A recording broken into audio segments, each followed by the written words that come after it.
Long before the days of LeBron James and Steph Curry, the NBA got its humble beginnings in 1949.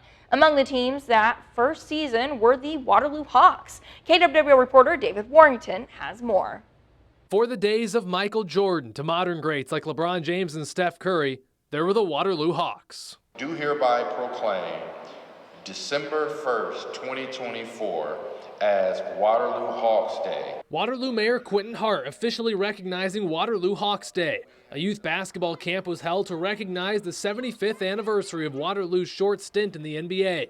Tim Harwood, author of Ball Hawks, Arrival and Departure of the NBA in Iowa, wrote the book to help spread awareness. I made mention of there being NBA basketball in the building and sort of crickets around the room. No one had heard the story.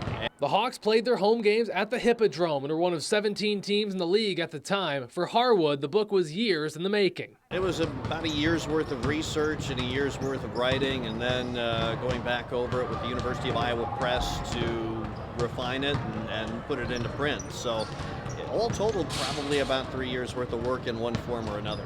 At the time, the league was a mix of large markets like New York City and Chicago and smaller markets such as Anderson, Indiana and Sheboygan, Wisconsin. It was a challenge for smaller markets like Waterloo, but the community came together with people purchasing ownership stakes in the team to help them stay afloat.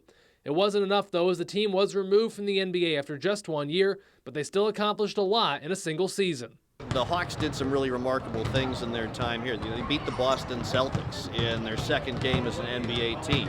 The Celtics weren't the Celtics that we know today, but that's still an amazing accomplishment against a team from a market that's so much bigger, that had so much more backing and resources even at that time. While the Waterloo Hawks are just a small piece of the storied history of the NBA, as Harwood explains, it's a team that perfectly represents the people of Waterloo. They didn't have any Hall of Famers. They didn't win any championships, but they were here, and they represented Waterloo, and in every sense, because the team really was backed by the community and owned in that 1949-50 season by the people of Waterloo. In Waterloo, David Warrington, News 7, KWWL.